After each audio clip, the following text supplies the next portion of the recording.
Hi dear students, ನೋಡಿ ಇಲ್ಲಿ ನಾನು ಪ್ರೆಸೆಂಟ್ ಟೆನ್ಸ್ ಎಕ್ಸಾಂಪಲ್ಸ್ ಅಂದ್ರೆ ಸಿಂಪಲ್ ಪ್ರೆಸೆಂಟ್ ಟೆನ್ಸ್ ಎಕ್ಸಾಂಪಲ್ಸ್ ಬರಿತಾ ಇದ್ದೀನಿ. ಪ್ರೆಸೆಂಟ್ ಇಂಡೆಫಿನಿಟ್ ಎಕ್ಸಾಂಪಲ್ ಬರಿತಾ ಇದ್ದೀನಿ.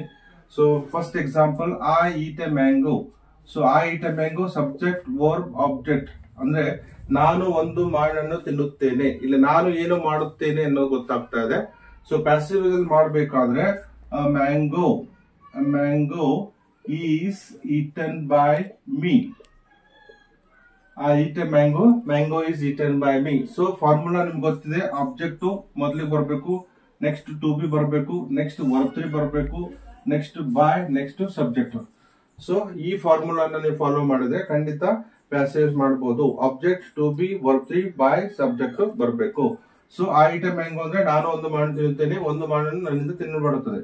So we go to market, ನಾವು ಈಗ ಪೇಟೆಗೆ ಹೋಗುತ್ತೇವೆ. Market is gone by us. Market is gone by us, ನಾವು ಪೇಟೆಗೆ ಹೋಗುತ್ತೇವೆ, ಪೇಟೆಗೆ ನಮ್ಮಿಂದ ಹೋಗಲ್ಪಡುತ್ತದೆ. So subject become object, object become subject. ಇಲ್ಲಿ ಆಬ್ಜೆಕ್ಟ್ ಇಂದ ಸ್ಟಾರ್ಟ್ ಮಾಡಿ. ಸೊ ಆಬ್ಜೆಕ್ಟ್ ಜೊತೆಗೆ ಟು ಬಿ ಯೂಸ್ ಮಾಡಿ, ಟು ಬಿ ಜೊತೆಗೆ ವರ್ಬ್ 3 ಬರಬೇಕು, ವರ್ಬ್ 3 ಬೈ ಬರಬೇಕು, ನೆಕ್ಸ್ಟ್ ಸಬ್ಜೆಕ್ಟ್ ಬರಬೇಕು.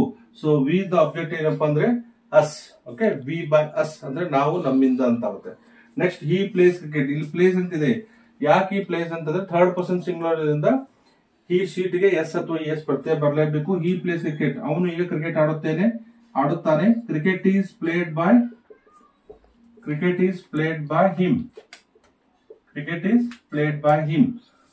ಸೊ ಅವನು ಏನು ಮಾಡುತ್ತಾನೆ ಅನ್ನೋದು ಆಕ್ಟಿವ್ ವಾಯ್ಸ್, ಅವನಿಂದ ಏನೇನು ಮಾಡಲ್ಪಡುತ್ತದೆ ಅನ್ನೋದು passive voice. So subject become object and object become subject of the passive voice. So ಈ ರೀತಿಯಾಗಿ ಬೇರೆ ಬೇರೆ ಎಕ್ಸಾಂಪಲ್ಸ್ ಅನ್ನ ಬರಿತಾ ಹೋಗ್ರಿ, ಖಂಡಿತ ನಿಮಗೆ ಇಂಗ್ಲಿಷ್ ಸುಲಭ ಆಗುತ್ತೆ. So till next class, please have more practice. Thank you.